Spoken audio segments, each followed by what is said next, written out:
Ryan Day has finally given an update on one of our star wide receivers, but at the same time, we get a scary update on one of our number one recruits coming out of high school, and we got to break it all down. What's up, guys? I'm Matt Long. Welcome to Columbus Football 365. If you're an Ohio State football fan, please hit that subscribe button. It really helps me out a lot. Only 5.9% of viewers are subscribed to the channel. And if you're watching this on Thursday, happy Thanksgiving. But let's jump into the topic for today. Coming from Scarlet and Game, while Ryan Day continues to be coy with Tate's availability, he may have slipped up on Wednesday. He did not give a direct update, but he did mention the practice status of everyone on the team, including both Tate and fellow wide receiver Jeremiah Smith, who did not play against Rutgers. Day mentioned that everyone practiced on Wednesday, which includes Carnell Tate. That means Tate is likely going to play on Saturday afternoon. That is great news because they are going to need everyone healthy in order to end this streak. Day did not officially release what Carnell Tate's status was for the game,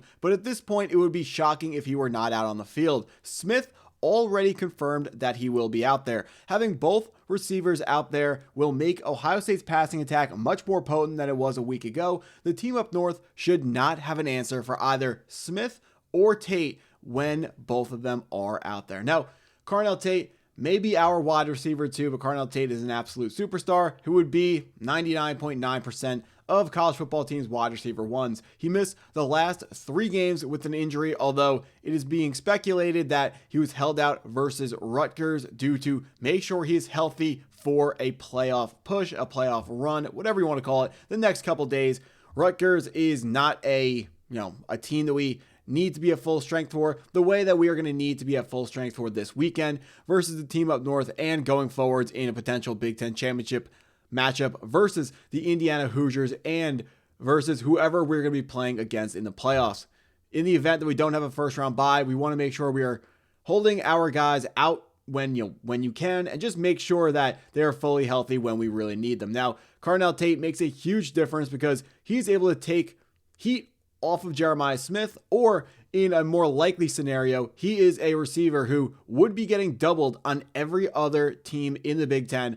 But for Ohio State, with Jeremiah Smith as the other wide receiver on the team, Carnell Tate is going to be seeing not double coverage. He's going to get less safeties over the top, and he's going to have more opportunities to get open by just beating a simple one-on-one.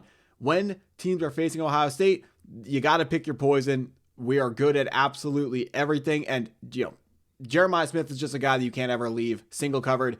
You can hope defensively that Carnell Tate does not win his matchup, but Jeremiah Smith, for a fact, he's winning his matchup pretty much every single time, and he's someone who needs to be covered, and Carnell Tate is going to be the guy who is receiving all of the benefits from having Jeremiah Smith take all of that heat off of him. Carnell Tate has made some tremendous plays and is a big part of why Julian Sayin currently leads FBS in completion percentage. I understand Julian Sayin's a fantastic quarterback, but these receivers are making his life as easy as they possibly can. It's still tough to play quarterback at a high level in the Big Ten, especially at a level that has Julian Sayin as the number 2 Heisman Trophy favorite, as according to Vegas's odds, but these wide receivers are absolutely doing their thing, and it's awesome to see that Carnell Tate is going to be back against the team up north because we are going to need him to end the streak that we are currently on against that team.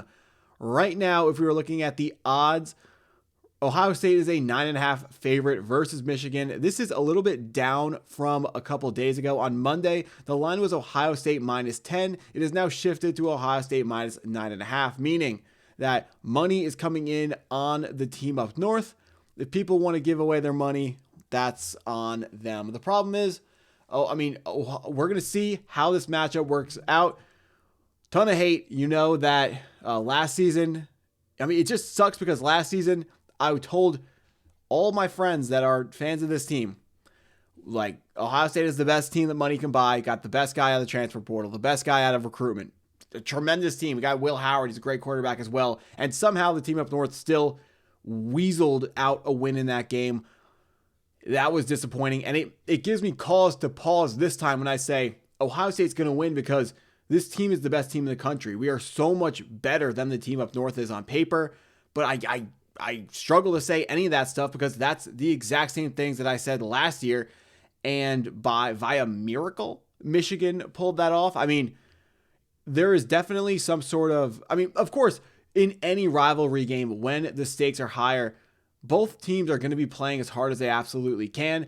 And if the team up north does not like come out 100% every single matchup, they're like, that is why they are ranked lower. That's why they overperform versus Ohio State, because they get up for it, which is obvious. That's what you do against your rival. Currently, actually, I just checked the odds on Monday for Ohio State when we were a 10-point favorite.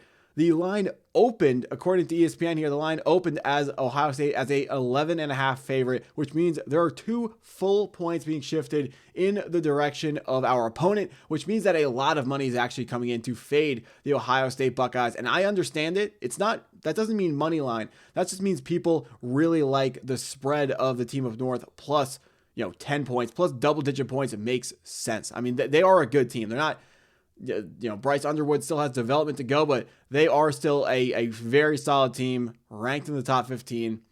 So being a double-digit favorite in a rivalry game is usually not something that gets covered by the team that is that large favorite. If we think about other rivalries like the Iron Bowl, usually every other year, Auburn is completely outmatched versus Alabama, but it doesn't matter. In a rivalry game, Auburn gets up for it. Both teams play each other really tough, and the games usually have very close scores. So the odds shifting in favor of our opponents doesn't necessarily mean that people think that they're going to win. A lot of gamblers are just predicting that it's going to be a close game, and they're probably going to end up being right. I would be surprised if we walk away with a double-digit victory, although I wouldn't be surprised actually, because we are a double digit better than this team on paper. But when it's a big time rivalry like this, especially when it's as hated as this rivalry is, you can never project one team's going to win by multiple scores. So it's going to be really, really tight. Ohio State minus 425 to win the game, meaning you have to bet $425 on us to win to get $100 back. But in the opening, I was talking about how there is one more scary update that we got recruiting-wise, and coming from Sports Illustrated, On3's Steve Wiltfong recently reported that Oregon is still pushing to flip wide receiver Chris Henry Jr. from Ohio State. Henry Jr. committed to the Buckeyes in July of 2023, but Oregon is making a huge push to convince the talented receiver to take his talents to Eugene. Not only do the Ducks have proximity to home on their side, but Wiltfong reported that Oregon is making their final pitch to Henry Jr. Well, in an era of NIL and guys transferring, guys decommitting, when you have a top recruit, it's never a sure thing until they're actually in your building, and even then they can still transfer. So it's really never a sure thing. But Chris Henry Jr. is the number one, in my eyes, the number one most coveted recruit that Ohio State currently has on the books. The wide receiver 3 in his recruiting class, rated as a 98 5-star recruit on 24/7 Sports, slated to be the next success story at the wide receiver position for Ohio State. And if you are a wide receiver who wants to make it big and have a great career in college, have a great career in the NFL, I don't know why you would ever decommit from Ohio State. But if he's close, if Oregon's closer to home, he's from the state of California, so Oregon is closer than Ohio is. But I mean, there's just, for the career decision, the right career decision to make for him is easily going to Ohio State. Maybe the Oregon Ducks can throw some more money at him in NIL. They got the owner of Nike, Mr. Knight. You could call him Mr. Nike, I guess, but he has a ton of money. He can throw a ton of money at these recruits. But look at the history of top wide receiver recruits going to Oregon versus going to Ohio State. Ohio State churning guys out at the top of the draft. Oregon got a transfer last season, 5-star coming out of high school. Evan Stewart, burner, was decent. Was actually very, very decent at Texas A&M in his freshman year. Transfers to Eugene, Oregon, doesn't do absolutely anything. Oregon doesn't develop wide receivers like Ohio State does, and frankly, no one develops wide receivers like Ohio State does. So if Chris Henry, I can't tell him what the right decision for his own future is. Only he knows that, but it is.